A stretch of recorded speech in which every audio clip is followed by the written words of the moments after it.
14년 만에 이런 일이 K철강 쇼크 터진다. 진짜 무시무시한 말이죠. 철강 이러면요, 대한민국의 대표적인 산업입니다.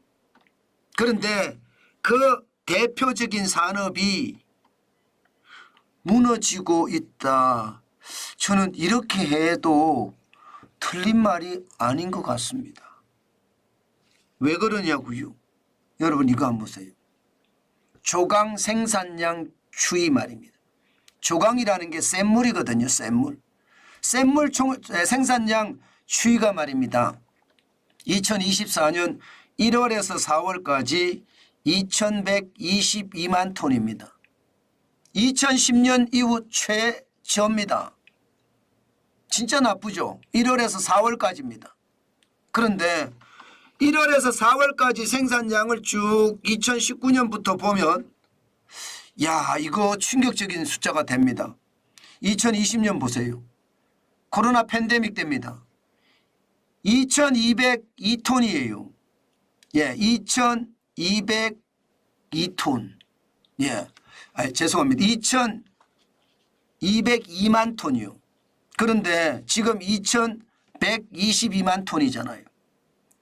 코로나 팬데믹보다 더 적습니다. 심지어 말입니다. 심지어 태풍 흰남노가 퉁 하고 치고 갔던 작년보다 지금 적습니다. 작년 2235만 톤이거든요. 2122만 톤. 이 정도면 가히 쇼크라고 이야기해도 틀린 말이 아니죠. 철강이 대한민국의 주력 산업이고 철강이 공업 생산에 미치는 영향력이 엄청납니다. 그런데 철강의 생산량이 2010년 이후 14년 만에 최저라고 하면요, 우리 경제가 점점 쪼그라든다는 의미입니다. 여러분도 알다시피 철강은 안 들어가는 데가 없습니다. 배를 만드는 데부터 시작을 해서요, 휴대폰을 만드는 데까지 웬만한 제품을 만드는 데는 철강이 다 들어갑니다. 그런데 그 철강의 상황이 지금 쪼그라들고 있다. 최악으로 가고 있다. 이런 얘기예요. 태풍 흰남노는 2023년이 아니라 2022년이죠. 2224만 톤 수정합니다. 어쨌든 지금 상황 자체가 진짜 어려워진다. 이렇게 얘기해도 틀리는 말이 아니죠. 여러분 이대로 계속 가면 제가 봐서는요, 철강 쪽에 우리 상황이 굉장히 어려워질 겁니다. 제가 계속해서 말씀을 드리지만 이런 작은 단서가 말입니다, 전체를 좌우할 때도 있거든요.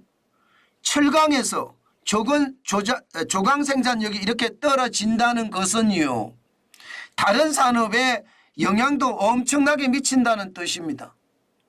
게다가 여러분 보세요. 재고량 보세요. 재고량이 이게 제가 봐서는 심각합니다. 1년 전하고 비교를 해보면 말입니다, 열연 강판 같은 경우는요 35.5% 늘어났습니다. 재고량이 89만 3천 톤으로 늘었어요. 65만 9천 톤이. 철근도 늡니다. 철근은 36.5%가 늘었습니다. 47만 4천 톤이 64만 7천 톤. 여기에다가 후판까지도 넣네요. 예, 후판은요 32만 6천 톤이 38만 5천 톤까지 늘었습니다. 18.1%. 아니 조선이 좋다고 했잖아요. 예, 조선이 잘 나간다고 했잖아요. 그런데 후판까지도 떨어진다. 자동차 수출 잘 된다고 했잖아요. 그런데도 후판 재고량이 늘어난다. 이것은요 우리가 보지 못하는 실질적인 상황에서 지금 서서히 무너지고 있다는 것, 저는 여러분에게 지금 말씀드리고 있는 겁니다. 그 정도로 말입니다. 철강 산업은 거의 제가 봐서는 쇼크라고 해도 과언이 아닙니다. 그런데 이 상태에서 말입니다, 중국에서 넘어오는 철강제가 엄청납니다. 지금 보는 것처럼 말입니다. 2020년 대비 2023년이에요. 3년새 중국세 철강제 수입량이 44.9%입니다. 무려 62만 톤이 270만 5천 톤이 늘어서 872만 5천 톤이 된다는 뜻이에요. 더 큰 문제는 2024년 1월에서 4월까지도 지금 전년 대비해서 1.5%가 늘었다는 사실입니다. 314만 톤으로 말입니다. 이대로 가면 올해는요, 900만 톤이 넘었을 거라는 예상이 지배적이에요. 이것은 여러분, 중국의 철강 수출이 막혀버렸잖아요. 미국에서 관세 팡팡팡 때리고 유럽에서도 지금 중국산 철강제에 대한 규제 움직임이 있는 데다가 이게 아시아 국가들이나 아니면 남미나 아프리카 국가들도 요즘은 중국산 저가로 쓰레기 수출하는 거 걱정하거든요. 그런데 그렇게 걱정하는 사이 우리나라에는 진짜 더미로 밀려오는 거예요. 더미로 밀려오니까 어떻게 되겠습니까? 지금 철거는요, 사실상 아파트 공사에 못 씁니다. 그렇지만 이게 다른 곳에서는 쓸 거 아니에요. 그렇게 되면 우리 철강 회사들 예상했던 것보다 더 어려워지는 그런 사태가 벌어질 겁니다.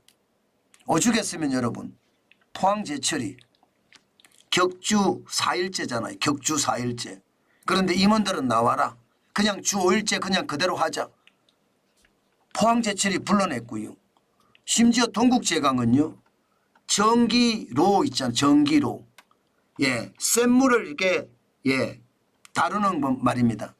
전기로, 용광로라고 할 수 있죠. 전기로 만드는 용광로. 이 용광로를 말입니다. 낮 시간에 꺼버렸어요. 밤에만 일한대. 밤에만. 왜? 전기요금이 싸니까. 그만큼 말입니다. 철강업체들의 상황 진짜 어려워진 거예요. 게다가 앞으로도 지금 좋아질 기미가 안 보여요. 여러분 알다시피 철강은 건설에도 많이 들어가거든요. 열연강판 같은 경우는요, 건설회사에 굉장히 많이 들어가는 요소고 철근도 굉장히 많이 들어가는 요소입니다. 그런데 여러분 알다시피 요즘 말입니다. 상업용 건물은 말할 것도 없고요. 아파트 짓는 것도 요즘은요, 굉장히 경계합니다. 지금 말입니다. 인건비가 오르는 속도가 너무 빠른 데다가 빠른 그 속도가 변화도 너무 심해요. 오르는 것도 말입니다. 일정하게 오르면 대비를 할 수 있습니다. 그런데 일정하게 못 오르면 대비할 수 있을까요? 대비 못합니다. 그러니까 난리가 나는 겁니다. 지금 건설 경기가 좀 좋아지려 그러면 원자재라든가 인건비라든가 뭔가가 안정이 돼가는 게 있어야 되는데 안정이 되는 게 없습니다. 원래도 최저임금 엄청 오를 거고요. 원자재 가격은 세계 시장의 불안한 어떤 기운을 받아서 계속 올라갈 거니까 건설은 우중충이 아니에요. 그냥 무너지는 겁니다. 와르르 무너지고 있습니다. 종합건설 경기 한번 보세요. 2024년에 들어왔어요. 3월에 73.5입니다. 장기 평균에도 미치지 못하는 숫자예요. 물론 전망치는 81.6까지 간다고 하지만 실제로 현실이 되면 또 그렇게 가지 못한다는 것 여러분도 알고 계실 겁니다. 그 정도로 말입니다. 여러분, 지금 우리 경제 상황이 어렵다는 겁니다. 일반적으로 철강의 어떤 수요량을 보면서 경제가 좋아지느냐 나빠지느냐 검증을 하는데 건설 경기 꼬꾸라지고 중국산 철강이 많이 들어오니 우리 철강은 제대로 힘을 발휘하지 못하고 창고에 재고만 계속 쌓여간다는 뜻이에요. 이러면 여러분, 지금은 철강의 쇼크라고 이야기할 수 있지만요, 앞으로는요, 과연 철강의 쇼크라고만 이야기할 수 있을까요? 철강의 붕괴라는 이야기는 안 나올까요? 저는 그런 상황도 배제할 수 없다고 생각을 합니다. 그 정도로 말입니다. 지금 철강 산업에서는요, 건설발 쇼크, 중국발 쇼크가 한꺼번에 몰아쳐서 건설업계, 철강업계 전반을 지금 흔든다는 뜻입니다. 아마 이게 앞으로 이렇게까지 흔들리면요, 예상했던 것보다가 우리 경제의 기반까지도 저는 흔들릴 수 있다고 생각을 하거든요. 여전히 말입니다. 지금 우리 경제는 살얼음판에 서 있다. 저는 그렇게 생각합니다. 그 정도로 지금 상황 굉장히 열악합니다. 제가 억지로 뽑아낸 자료도 아니고요. 있는 자료를 가지고 이야기를 하는데도 이 정도면 여러분 심각하죠. 아마 앞으로 우리 경제가 예상했던 대로 그렇게 좋아진다 이렇게 말하기는 굉장히 어려울 것 같습니다. 그만큼 충격적인 게 온다는 뜻입니다.